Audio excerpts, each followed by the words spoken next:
how to be an ally in fighting injustice, fighting racial injustice, fighting societal injustice. Welcome and fam, much love, Trav here. There's a lot of unrest in the world right now. People are mad. I can relate to their anger, and I decided it's time for me to speak out on this topic.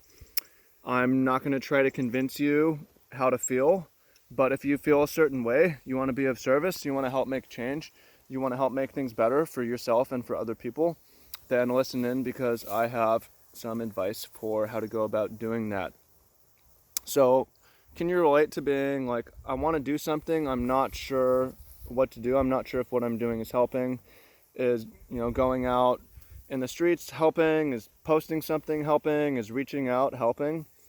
And those things do seem to be helping if you actually look at the trend right now and change, although I don't think we can ever expect things to change all at once, or necessarily a broken system to heal itself. It often takes a collapse and replacement with a new system, which is a very painful and violent thing that I hope doesn't happen right now. But if you're looking for something tangible and practical you can do, of all the advice that I've heard, the best advice that I've heard is to go take your money and spend it with people who need it. So you have economic injustice. Black and Asian unemployment is really high right now. White unemployment is going down. Black and Asian unemployment is going up. It's disproportionately hurting black and brown people. What's happening from COVID and the pandemic, not to mention hundreds of years of systemized oppression.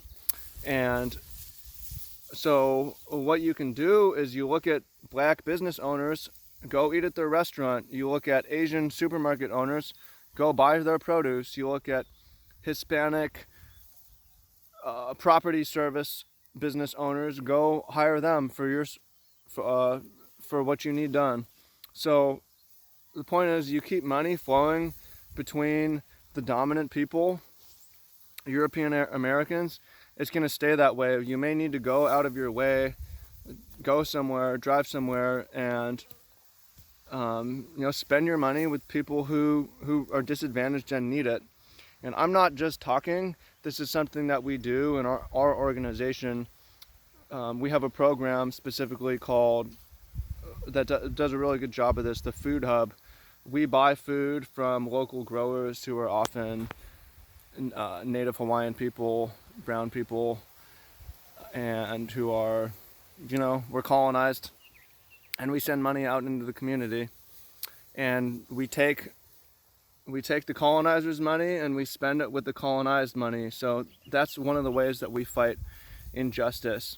So again, I'm telling you, hey, you're not wasting your time by being loud. You're not wasting your time by going out into the streets. But one thing that you can definitely do, which is definitely helpful, is get your money going, get it moving to people who have been historically disadvantaged. And that's economic justice is going to solve a lot of things.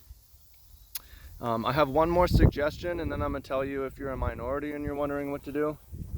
So one other suggestion that I have for you is to listen. I notice everybody has an opinion, but opinions aren't always helpful. You have to have a desire to educate yourself, and sometimes you got to shut up and listen. So, I haven't spoken on this topic even after a couple weeks, because I've been listening, I've been thinking, I've been careful about what I want to say, how I want to say it. And I see too many people speak about what they think, trying to explain racism. Like, you can't learn racism from a dictionary definition. You have to ask people who've experienced it and listen and ask them how to be of service. Okay? Now, if you are a disadvantaged, or feel disadvantaged, discriminated as a minority, this advice isn't going to be able to help everyone, but it will help some of you. I personally have experienced racism and am hurt by white America, and I was an angry Asian man for a while, and I chose to move to Hawaii, where Asians are not the minority, they're the majority, and mixed people, mixed white, Asian, Polynesian are up there as well. So, a lot of people look like me. I don't feel like a minority, and I don't really feel discriminated against. And you could do that. So, for example, as an Asian person, you could do that by, there's certain cities in California where you don't have to be a minority either. And you're going to feel a whole different vibe. Now, I can speak on Asian people because I can relate to that. I know that, black people can't necessarily, there's no Hawaii, and you go to the Caribbean or you go to, even Europe, even Africa was colonized, right? So, my suggestion at the least is just form community and people like you, get around people like you. There's power in numbers. You can form local majorities, local neighborhoods. You can gather in your church. You can gather in the streets. You can gather in homes, and try not to isolate yourself. Try not to be alone. Try not to be, one minority amongst a sea of colonizers is not a very strong position. So, hope you find that advice useful, whether you're trying to be helpful or what.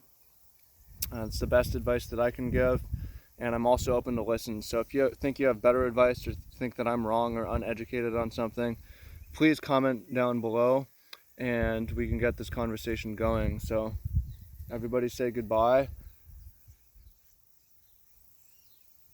to Groucho, and look forward to continuing this discussion with you. So appreciate you. Much love. Talk to you soon.